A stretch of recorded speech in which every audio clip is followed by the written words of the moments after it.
guys, Gage from ARG, and we're going to be talking about Satellarknights and their most recent performance at YCS Chicago. And the main question I want to put forward to you guys is whether or not the success of Satellarknights is or is not just a phase, Dad. And to answer this question, let's kind of take a look at the ban list and the new upcoming support to tell if it's actually going to do anything in the future. Or is it only going to just last a little bit and then kind of fade out like it did before? Now, regarding the April 1st bans, we had a lot of the top tier decks, Necro, Burning Abyss, as well as Cliffforts, get knocked down a few pegs. Don't get me wrong, none of the decks were castrated at the point where they're just not even playable. We even see Cliffforts have a pretty good representation at the YCS. But saying that, all of the top 3 decks kind of got knocked down a peg or two in their own playability style, with Brionic going to 2 in preparation to 1, as well as Tour Guide going to 1, and Clifffort's Scout and Skill Drain also going to 2 and 1 respectively. And evidently this kind of gave way for 2 decks that were originally considered power creeps to come back into the meta and have a chance again. Those 2 decks obviously being Satellarknights and Shaddolls, with Satellarknights taking 6 of the top 32 places,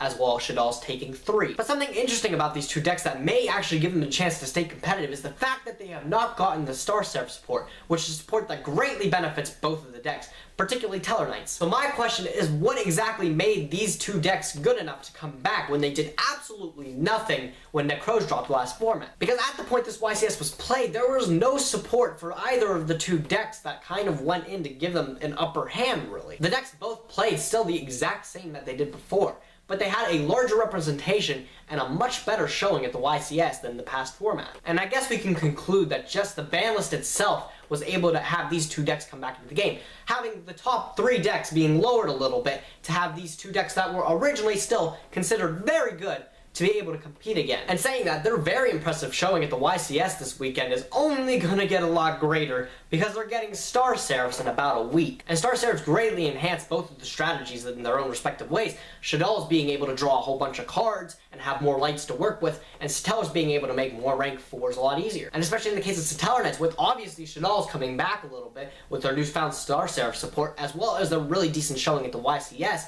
we can only conclude that Satellarknight Diamond is going to be a way better card. Satellarknights have always been really a good deck. Maybe it's just the ban list that was able to push them forward, or in lieu of the new support, a lot of people may have picked the deck up and played it at that YCS and really gave it a decent representation and a good showing. And it is a good thing that the ban list pegged down Burning Abyss, Necros, as well as Cliffforts, because it did give a chance for Satellarknights and Shaddolls to come back even without their new support. And we can only conclude it's going to get a lot more crazy when Star Seraphs get dropped next week. But again, only time will tell if Satellarknights will be able to stay competitive in a quick changing game. We've already seen them get power creeped or rotated out once before, and it can easily probably happen again. I, for one, absolutely think Satellarknights will be crazy when Star Seraphs come out. They'll be able to stay competitive for the long run. With cards like Reinforcement of the Army still at 3, as well as the entire Satellarknight arsenal still at full power, and the inclusion of the Star Seraphs Berlin, we only scratched the surface of what this deck can do. Again, we haven't even seen what this deck can do in an actual premier event with Star Seraphs. We've already seen what it can do this format without them, and it was pretty impressive. ARG stands for Aristotle Reading to Gerbils. It also conveniently stands for Ultra Reality Games. If you guys want to buy or sell product, if you want to attend high-level events, and if you want to read articles from the toppest of top players, UltraRealityGames.com is your place to go. Be sure to like our Facebook fan page and subscribe to our Twitch stream if you haven't already. But as always, I thank you guys for watching. Be sure to like, comment, and subscribe, and I will catch you guys next time. Gage from ARG, signing out.